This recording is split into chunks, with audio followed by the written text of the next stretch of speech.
Hello, my name is Harry Styles, and I'm going to help you drift off to sleep. I probably will help you drift off to sleep if you're watching this. Why does my head look like a mushroom, man? The light doesn't help. Look at this, man. I need a haircut so badly. I was meant to have a haircut when I was meant to arrive here. By the way, I'm at home. I'm in my box. That is my room. You can't really see much of the box because I've tried to bring you forward, because when I bring you back, you can't see my beautiful face. But my head just looks like a mushroom. Like, look, it goes like this, and then it goes out, and then it goes back in. Honestly, I need a haircut. My beard is all over the place. It's a disgrace right now. But I can't get an appointment until the 31st of December. But I mean, at least I can get an appointment, unlike in London, who've gone into Tier 4. And I would have been, well, Reading is part of that southeast area, so Reading is also in Tier 4. So I left just in time. Not like it would have made much of a difference to me. But yeah, how are we all doing? What's everyone doing? How's life? Speak to me. Conversate me. Last episode got a total of 100 views and listens, which is mental. 100, that's crazy. But I mean, fair enough. I mean, if you're listening, tell me that you're listening, because it's just nice when people message me and go, oh, I found this bit funny, or oh, this is really interesting, or you know what, I actually agree with that, or blah blah. It's just quite nice. Or just tell me that you listened to it and whatever, and you thought it was shit. Feel free to tell me that. I don't really care if it's actually that good. I just want people to listen and tell me that they've listened. But yeah, how are we all doing? I'm assuming everyone's probably gone back home unless you're an international student. But I doubt you're watching this if you're. I mean, you might be. Actually, yeah, even international students, some have probably gone home as well. So most people are probably not at uni, and they're probably at home, which is nice. Waiting for Christmas dinner. Probably not going to be the Christmas. Well, I mean, we sort of all knew that it wasn't going to be the Christmas that is normal, but now it's not even the Christmas that we were promised a month ago, which is just stupid. It's crazy that this government, and I'm getting into politics straight away, but this government is the most incompetent government in the entire world. It's ridiculous how incompetent they are. And tell me if you think I'm wrong, because I'm yet to find someone that genuinely thinks that what the government have done so far has been all right. I'm yet to find someone that believes, oh, you know what, it's a new virus, the government's trying their best. I'm genuinely yet to find someone that thinks that the government is competent, because it is ridiculous how much they flipped and flopped the whole way through. If they were consistent in what they were saying, but it was wrong, I'd go, okay, fair enough. At least there's a bit of clarity. We know what you're going to do. There's no clarity whatsoever. I said this when Johnson was first like, we're going to have a proper Christmas. We're not going to, we're going to have a break during Christmas because coronavirus takes a break during Christmas. But even then, right, I was completely okay with them taking a break for Christmas, right? This whole argument that, well, we didn't get it for Eid, even though what they did for Eid, and they told us 3 hours before, right? Eid, it's not a good argument in my opinion. Christmas is a national holiday. Christmas is going to be prioritized. We all take Christmas off, even if you're a Muslim, if you're Jewish, whatever, right? Eid, Hanukkah, Diwali, they're not national holidays. You're not going to get the day off. They're not going to be prioritized. It's just simple as. It's not nice, but it's just life, okay? Deal with it. But what was I saying? The way they've done it is stupid. Why did they tell us a month ago that we were definitely going to have a normal Christmas? The government is so stupid that it doesn't even know about worst case scenarios anymore, right? Because the situation we were in a few weeks ago, before when we went into, or a month or so ago, when we went into the October lockdown, or the November lockdown, right? Which we went into so that we could have a few days off during Christmas. That situation was worse than the worst case scenario they had. How can a situation be worse than the worst case scenario? The name worst case scenario is meant to be that it's the worst case scenario, you absolute blonde buffoon. And it's not just Johnson, it's the rest of his bloody team. They're so useless. I don't understand how you can have a worse scenario than the worst case scenario that you thought of. It's completely ridiculous, and it just shows how stupid this government is, right? And I've tried to be fair throughout this whole thing, right? I've tried to be like, listen, this is a new thing. It's a coronavirus. No one knows about it. But genuinely, when you compare us to other countries and the way they've dealt with it, it's ridiculous. How it's not even about the deaths or whatever. It's just how they've gone about it. It's stupid. We're going into these lockdowns, okay? Listen, this is so harsh to say, right? But people are going to die regardless. Regardless of whether we go into lockdown or not, people are going to die. And I can guarantee you, if you spoke to every single... Do you know what we should do? Who are we actually doing this lockdown for? We're doing this lockdown not for, your average Joe. You're doing it to protect the elderly and the people with conditions, right? Underlying conditions. All right, fine. That's fine. A lockdown, if that's what they want, a lockdown, I'm happy to go through because it's about people's lives. But I can guarantee you right now, all these old people that are in their care homes, that they've not seen their grandkids for 9 bloody months, I can guarantee you they're fed up of it. And they're like, you know what? We've not seen our grandkids for 9 months. I don't know if I've got another month left. I don't even know if I've got another day left. Let me see my grandkids. Let's go back to normal. And let's just... The fact of the matter is, it's part of life now. We know for a fact Sir Patrick Vallance, the chief scientific officer, and another guy, I can't remember what his name is, have come out and said categorically that this virus isn't going to just disappear. It's not going to go. It's always going to be with us. So if it's always going to be there, what are you going to do about it, right? You're going to vaccinate everyone. Well, now there's a new strain. And of course there's a new strain. It's basic biology. I got a 5 in GCSE biology. I knew nothing about biology. And I know that viruses mutate. I hope that's right. If that's wrong, then I sound like an absolute idiot. But I'm pretty sure viruses mutate. I'm sure that's part of it. Like, the virus, a vaccine, would come, kill it. But then there's one that survives and that multiplies. And then boom, there's a new strain, right? Surely it's just stupid, right? It's completely stupid. We all knew there was going to be a second strain, mate. You were talking about a second strain ages ago. Now they're talking about a bloody third lockdown. Who the hell is going to pay for this third lockdown? Is your dad going to bloody pay for it? Yeah, your dad doesn't even wear the stupid mask. Okay. And by the way, I'm talking about Boris Johnson's dad, Stanley Johnson, which the guy can do whatever he wants. Seems like a cool guy, but it's true though. He doesn't even wear the mask. It's completely ridiculous, and it's going to have the biggest hit on the economy. It's just stupid. And now London's going into tier 4. You're telling London to go into tier 4. Last night, about 1 million people on my story. I say 1 million people as if I've got like 2 people. No, not 2 people. A decent amount of people that are living in London went out on party like there's no tomorrow yesterday. Because they knew. Why are you telling people, right, we're going to go into lockdown tonight? A tier 4 lockdown, and you're telling people, yeah, we're not. But the thing that I said before about how you're gonna be able to have a normal Christmas for 5 days because that's why we were doing the whole November lockdown. Yeah, you can't do it anymore because there's a new strain apparently. A new strain has magically appeared. We're the first country it has appeared to that we reported to the WHO, and on top of that, when the North were having all this, there was no mention of a new strain. It was, young people are not wearing their masks properly and they're not doing things right. And, it's the young people's fault. And schools aren't social distancing. Shut up, man. You're talking a load of crap. You blamed young people. You put us into another lockdown. And then now there's a new strain because London's got it. Yeah, stop chatting bollocks, mate. Get your hands out your ass and sort yourself out. It's completely ridiculous, right? It blows my mind, the fact that this government is even still there. If there was a such thing as electronically voting and it was efficient and we could all just vote on a stupid app and it was actually accurate, this government would be out of here. If this government was running 50 years from now or 100 years from now, where we probably will have something like electronic voting, the government would be voted out 100%. It's ridiculous. And I'm not saying Labour would do a better job because politicians are just stupid in general. But the way they've done it, the way the Conservatives have done it is just stupid. Completely stupid. And now we've got Brexit to deal with. Who knows what's going to happen with that? It's so stupid. And I said this in the last episode. I said I didn't know where to lean with Brexit, but I genuinely don't see the point of why we're even going through with it now when there's so much uncertainty around it. Why not just wait for us to go back to normal? Which God knows when that is. What I did was, and I said this in the last episode, I was going to start writing notes down throughout the week so then I know kind of almost what to talk about. And one of the notes I wrote down was Matt Hancock says that once 90% of the people that need to be vaccinated, so the elderly people and the people with underlying health conditions have been vaccinated, then we're going to have no restrictions because then you'll only have 80% of the deaths and it'll be fine to go back to normal. And I read that and I was like, all right, okay, that's good. And then I started reading things about the Oxford vaccine, which is meant to come in place. And the Oxford vaccine is basically better than the Pfizer vaccine. I know this is just boring, but listen, in 20 years time, when I look back on it, I'll probably want to know. So this is mainly for me.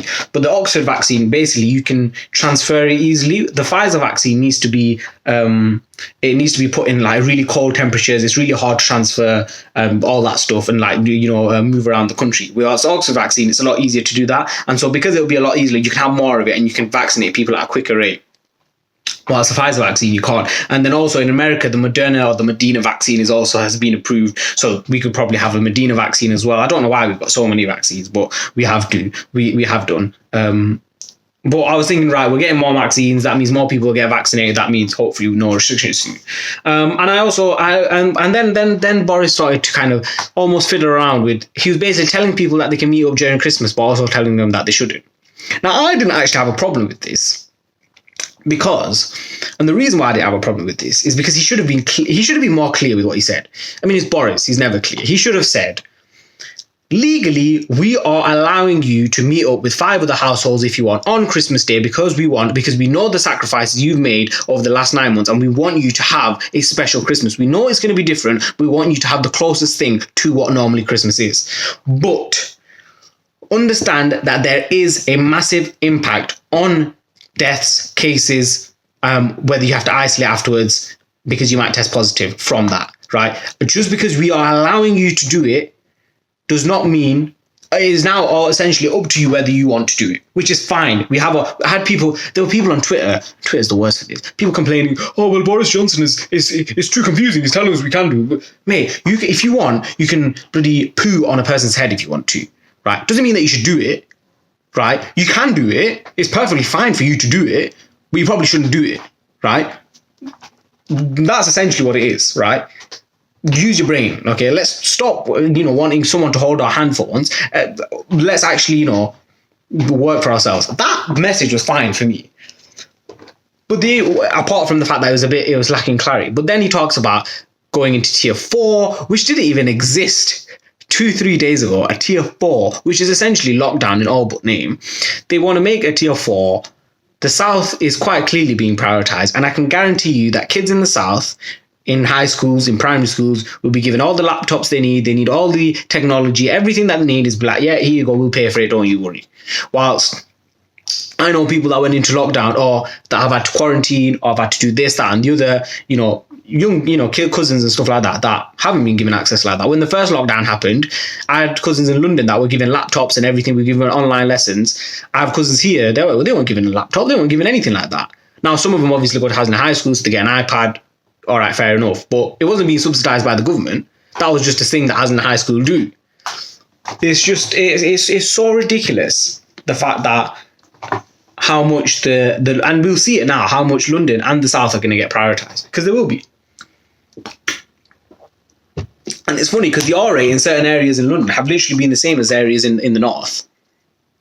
Nothing's being said. And the thing is, keeping people in a certain tier for this long, when the other part of the country is allowed to do it, people aren't going to listen. This is another thing. The tier system clearly doesn't work. I mean, it's the only way you can go forward. But to think that the tier system is going to help us get rid of the virus, no. Because the minute you go from tier 3 to tier 2, what happens to the R rate? It starts shooting up. It's just basic common sense, right? Obviously, people are going to go, it's going to spread more because it's always going to be there. But then the R rate goes up, they go, right, no, back to lockdown. It's like it pops up and then boom, we got to shut it down all the time. But it's going to carry on going up. You're not going to get rid of it, mate. So why are you trying to? I don't understand. I don't get it. And to be fair, and this is one thing I'll say about the government, is what we like to do in society is we like to blame the government a lot. We like to blame them all the time, okay? People have to start shedding some responsibility. And that's why I say, why I said what I said before, that people are going to die. At the end of the day, it's what's going to happen, right? I've got a grandma, she could pass away. Hopefully she doesn't, God willing, but it could very easily happen, okay? And I've got elderly relatives in other parts of the country. I know that they're at risk, yeah? But you can't just keep people in for this long, especially not when we've already heard from the WHO, the World Health Organization, have said that lockdowns are not effective. And the thing is, we've gone from, do you remember right at the beginning of March, they were saying the only reason we were having a lockdown was because we didn't want the NHS to be overwhelmed with the amount of cases. We wanted to, get rid of the peak and just have a flatten the curve. That's it, flatten the curve. But now we're having lockdowns to get rid of the virus. That's why we're having these. We're not having them to flatten any curve. It's stupid and it's ridiculous and you're killing the economy. Who is going to pay for this? We're all going to pay for this. We're all going to have to pay for this at the end. And this is such a depressing thing. But we are. But it's going to cost us millions upon millions. They've increased furlough all the way to April. Why? Send people back to work. Get people working again. And if they're not working at their normal job, get them working at something else. Something, anything. whatever it is, right? Why are theaters is gonna die, man, right? The high street is gonna the high street was already struggling. I don't know anything about theatre. Although I did wanna this year when I finished my A-levels, my plan was I wanted to watch a proper theatre and I didn't get to do that. So hopefully when they do open I can. But the high street it was dying anyway. It was on its knees. We have pretty much officially murdered it. But what's going to happen is once we get out of this situation, we will do, but once we get out of this situation, what we're going to do is we're going to start putting even more money into the high street, trying to save it, even though it's too late. We've killed it off. You can't. All these places are dying out, and you're going back into lockdown to do it. You're killing the hospitality sector, even though places like restaurants have actually done really well. You're opening up Trafford Centre, a huge shopping space, right? Huge. You're opening it up, yet I can't go into a restaurant and sit down. Why not? Doesn't make sense, because I'm going to there needs to be an element of personal responsibility. You should know that when you go outside, when you sit in a restaurant, you could get coronavirus and you might have to self-isolate for 2 weeks. We need to stop with this, we're all in this together. We are all in this together. But we need to have some sort of personal responsibility, and they're not talking. And I get why, because the government can't just come out and go, listen, you guys have got to do this. This is you. And they do that, and they try and do it in, how they talked about students and young people not wearing masks or whatever and meeting people and whatever. Even though that does happen, they try and beat around the bush. It is better to just come out and be like, you guys, everyone in this country, we need to have some sort of personal responsibility.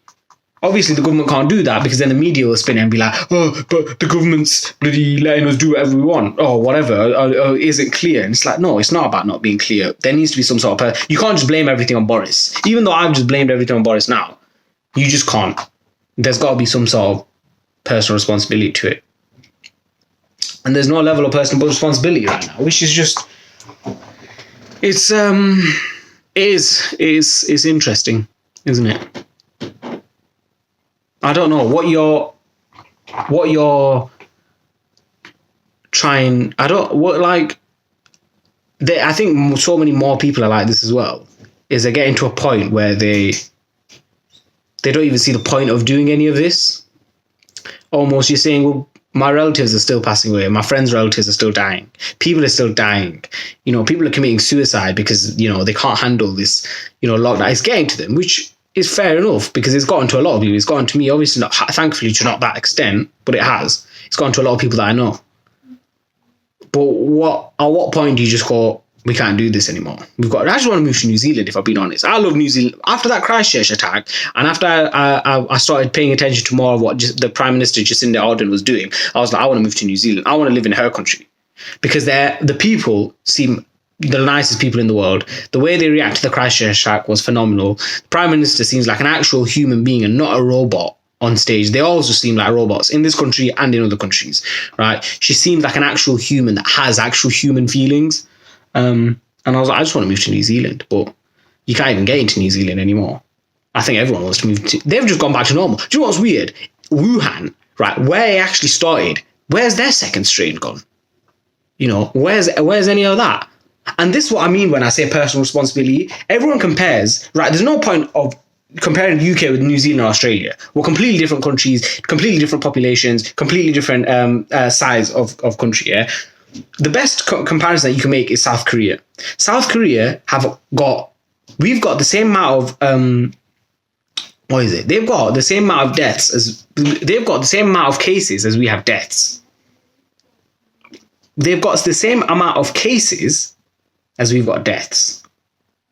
Their deaths are literally nothing. I think I've worded that right. I probably haven't. Essentially what I'm saying is they've done a better job, because they funded their NHS properly, obviously. On a government level, they funded their NHS properly. They went into a proper lockdown early, and they stayed in that lockdown for a longer time. Okay? But we need to also start thinking about people, because as British people, we were like, after 3 weeks it'll be over. Now, that is partially because the government kind of said, well, we'll review it in 3 weeks. But it is also, as British people, we almost feel entitled and feel like, we've compared to South Korean people, they've got more of a culture of discipline and working through things and getting through, tough things. I mean, they've got to do military service for like 3 years, right? You can never do something like that in this country. We've not got the discipline. Not everyone's got the discipline to do that. I haven't got the discipline to do that. I'm weak, mentally, physically, in every sort of capacity. But in South Korea, they do. And you've got to almost eventually shift the conversation to, well, as British people, what have we done? Now, you could obviously argue, well, the government is incompetent. I don't even know what I'm meant to do. Okay. And what's the point of me doing it when the government isn't even acting properly? That's true. What we tried, we've done all this essentially, if you use the logic that they used at the beginning, to protect the NHS. The NHS should be protected using the tax that they've got every single year. And if it's not being protected enough, tax people more. Anyway, that's a completely different. Or just change the healthcare system, because it clearly isn't working. If you have to protect we protected the NHS by crippling our economy. We should have both. We should be working on both. Compared to South Korea, they've got a really amazing healthcare system, and they've got a similar thing to us. They've got almost a national health service. And that's why you can't really compare New Zealand with. I mean, you can't really compare us with South Korea either. There's certain things that are different, but we haven't taken advantage of the fact that we're an island. We're separate from the rest of Europe. We are lucky because we've got no other country next to us. We should have been harsher on our luck. It's ironic because the whole topic of controlling our borders has been, talked about for a few years now. Yeah, when with COVID, we've not controlled our borders at all, whatsoever. And that isn't because we're in the European Union. That's because we dismissed it at the beginning. When New Zealand had heard of it, they were shut down. When South Korea had heard of it, they shut down. They went into such a massive... They had fire engines spraying disinfectant everywhere. And I read something, and it said it feels like every other country is turning the page, right? Whilst we seem to be still stuck on that first page. The best example was, it's like we're in an essay, and people are turning the page and we're still on the first question in an exam. And it's like, it does feel like that. Or it almost feels like, because, other countries are in lockdown during Christmas. Yeah, but when you speak to international students and you ask them, what's coronavirus like over there, they're always a lot harsher. Everyone has to listen. And I remember speaking to these 2 German girls, and they told me when we came here, we couldn't believe it. Everyone just seems relaxed. Like, there's nothing going on. You're allowed to meet up to, at that point, you can meet up to like 30 people or something. I remember that. You meet up to 30, you can't even meet up to 30 people anymore. They're like, you can meet up to 30 people. We literally dismissed it after the first wave. We said, yeah, nice, all right. Eat out to help out. You know what? Have 50% discount, mate. Have 50%. We'll pay for the rest of it, which, by the way, we're going to have to pay for later. But we'll pay for it, 50% off. We're going to also promote our health scheme, right, about bloody eating healthy and calories and all that stuff. But at the same time, we're also going to be like, yeah, eat healthy, but here's 50% off Nando's. Because that bloody makes sense. That eat out health scheme flopped quite clearly. Because now we can't even go to each other's houses, never mind flipping eat out to help out. And they wanted to do it again. They were considering doing it again after September or August or whenever it was. It was August, didn't it? Yeah, they wanted to do it again in September, but I think some places did it and most places didn't. Everything is just stupid what the government has done. But I think the positive that you can take away is the fact that Matt Hancock did say that once 90%, when that will happen, who knows, but once the 90% of the people that need to be vaccinated have been vaccinated, we go to no restrictions. And again, whether you can trust the government or not, that's a different question. But I do think that when they are vaccinated, we can go back to normal. I was sort of the opinion that 2021 would just end up being the same in terms of we'll still have coronavirus restrictions, and that a year from now, I think you'll be able to go for Christmas and stuff. That my opinion, or my thought was that essentially we wouldn't go back to normal until I and anyone that's gone to uni this year goes into third year, which is quite annoying because you miss out on so much of uni. And it's why I've told people that are in year 13 to take a gap year just in case. But I think weirdly, even though we've had all this news, I'm slightly positive or a bit more positive. I know I've been completely negative and it's completely contradictory. But listen, if you only listen to the first 10 minutes, you've just got the negative. Now you're going to get the positivity, yeah? The positive thing is we're getting more and more vaccines in place, which means we can get more and more people vaccinated. And I also think that we'll get to a point where we've had a second lockdown now. I know Boris has come out and said we could have a third lockdown. but it just wouldn't. I refuse to believe that MPs will be willing to vote for a third lockdown, just because the reaction that the second lockdown got and how many people will be fuming at the idea of a third lockdown. It wouldn't make sense. I just don't see it happening. I guess even this tier 4 thing is technically a third lockdown. So we'd be talking about fourth lockdown. But I think that's the positive thing. You can't stay negative forever. I think you've got to understand that there are negatives. You can't just be, daisies and fairies and have rose-tinted glasses like functionalists in sociology. I miss sociology. I miss all my A-levels, man. Honestly. I'm sat in this chair. I haven't sat in this desk in so long, and it felt so weird seeing it, because I feel like I'm about to do Quizlet cards, but I'm not. I've got an essay doing. Poo. Not looking forward to do that. What was I saying? I don't know what I was saying. Yeah, there's got to be an element of positivity, and that's why I've sort of what I've done is I feel like out of all the social medias, Twitter. For me, Twitter is my is where I sort of get the links to my news sources and stuff. I get news from newspapers and stuff like that, but a lot of my Twitter is news related. There's a bit of football. I've got friends on there, stuff like that. I've mixed there, but the majority of it is news related, politics related, coronavirus related, stuff like that. So when you're reading it, it does become extremely negative. So what I've started doing is just logging off. I haven't deleted the app, but I have logged off, and when I want to go on it, like today I went on it because United had won 6-2. I wanted to see what everyone was saying. Come on, United. We're only 5 points behind Liverpool with a game in hand. Yeah, and apparently Ole Gunnar Solskjaer is getting sacked. No, he ain't, mate. He's the best manager in the world. He's going to win the Premier League. The title charge, number 21, is coming. If you don't watch football, that's nothing to do with me. You don't even know what I'm talking about. All you need to know is you need to have faith in your leader. That is Ole Gunnar Solskjaer, not Boris Johnson. Ole Gunnar Solskjaer. Have faith in the Solskjaer. But so I went on Twitter, wanted to see it, and then log back out, because it's such a negative. When you're constantly reading the news, it does become extremely negative. And you got to remember, even though the news is saying all this negative stuff, one, there is positive stuff, and two, negative stuff sells. So obviously you're going to read more negative than you are positive. There is positive news out there. You can find it. But what I would say, I know we're at this age and everyone sort of tells us is that, you need to have more awareness on what's going on in the world. And for the subject that I'm doing, the course I'm doing, history and international relations, they have actually told us is you need to understand what's going on and know about current affairs and stuff. But don't feel too pressured about having to know. Because at the end of the day, knowing isn't necessarily going to really do anything. But almost make you sad. I would say I have somewhat of an understanding, but don't go too crazy on it like I do a lot of the time. And I have breaks during politics when it comes to politics a lot.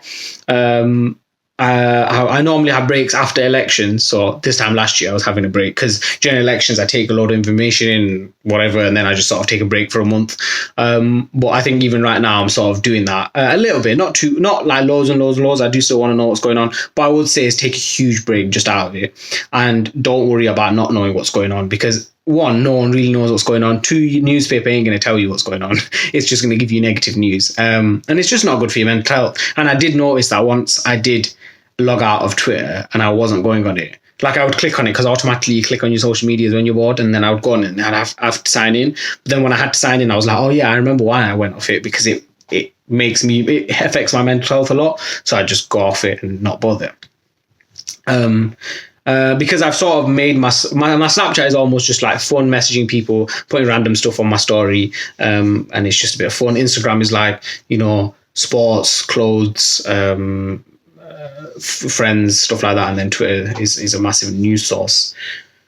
Not that I believe everything that's on Twitter. Don't get me wrong. I still do my own research, but it is where I sort of get the headlines and stuff. But so yeah, I would recommend. I was actually tempted to block the words lockdown, coronavirus, COVID on and tears on Twitter, which I might do. I might just for a bit is just take it off, because it is mentally draining. And when you're struggling with lockdown and just coronavirus restrictions in general, and you are reading more and more about, there's going to be more lockdowns and we might have another lockdown and whatever. For starters, it's not necessarily true. People take things out of context. Even if you're watching a video of Boris Johnson saying that we're going to go into a fourth lockdown, that could be fake, because you can very easily fake these sort of things. You can take things out of context or whatever. Like, it's just nice to take a break, I guess. Especially going into New Year. I feel like we all need to start. I mean, we're 10 days away from New Year. How mental is that? 10 days. That's ridiculous, man. 10 days. And we'll be in 2021. It's crazy that. Literally like 2 weeks, a year, 2 weeks from now. Wait, I don't even know how to say this. A year and 2 weeks ago, there was bloody, everyone was getting scared because we all thought World War III was going to happen because Trump had threatened Iran. Mate, what I'd do to go back to that. That, and we were all excited about leaving the European Union on January 31st. Had afternoon tea for the first time on the 1st of Feb. So remember that. Because it was the day after we left the European Union on January 31st. It is crazy, man. It is crazy. But yeah, we've just got all sort of, have an element of positivity. Check on your friends. Go for walks or whatever. I know it's a bit dull, but I am hopefully going on some walks this week. Procrastinating and not doing the essay that I should be doing. But yeah, I was going to talk about New Year's resolutions. I've not really got many, but it's 30 minutes, man. I've been ranting for 30 minutes. But I'll do that. I'll do that on the next one, because on the next one, which will be on the 27th, it'll be the last one before 2021, which is very interesting, isn't it? But yeah, I hope you've enjoyed. The 10 people that I've watched, tell me, I'm interested. Let me know that you've watched it. Tell me what you think. If you completely disagree with me about anything, tell me. I want to have, somewhat. To be fair, I don't even want to have a debate with you. I just want to know what your opinion is. I can't be bothered having debates over Snapchat or Instagram or whatever, because it's just long, because you got to type long things. But maybe we can talk about it if you want to debate, or I just want to know your opinion, or I just want to know that there are people in there. I would be happy if I found out that there are people that have faith in this government, because then I'd be like, oh well, at least some people do. I just don't, but I am positive. You've got to be positive about the future, and you've just got to hope for the best, I guess. It's a struggle. It's going to still be a struggle. It's not going to all go away in 2021. But we're going to get through this, mate. We'll get through this. And hopefully, and I did like a little video on Snapchat a few days ago. Just because I felt like I didn't know what I was doing with my life. And I feel a lot better after that rant. But and in that video, as I recorded and I said, Tariq, 2021 on the 12th of December, or whenever it was, or the 15th of December, whatever, 2021, you're going to be watching this video back and you're going to be smiling, because it's going to be over, or it's going to be close to being over, or life is just going to be completely normal, and you're going to hopefully be doing something that you really enjoy doing. And we've got to have that positive mindset. We're going to get through this. We're going to smash it. We've gone through the majority. And that's the positive thing, I can tell you. We have gone through we have surpassed, I would say, massively the majority of these bad restrictions. Even if tier 3 and tier 4 lasts until March, April, a year, whatever, we have gone through the majority. When it comes to the amount of deaths, we've probably gone through the majority. Just stay positive. Take a step back from the news, because it's just depressing. And remember, most important thing is that these newspapers, these headlines, whatever, they will 99% of the time, even if we had world peace tomorrow, the Daily Mail ain't going to talk about the world peace. If all the countries got together and decided they're never going to start a war, they're never going to kill anyone ever, at all, it wouldn't even hit the headlines, because that wouldn't sell. Okay, they would talk about how someone died, or just something negative, right? You just got to remember that. Okay, so let me know if you've watched. Remember that I'm Harry Styles, and hopefully you fell asleep tonight. Bye.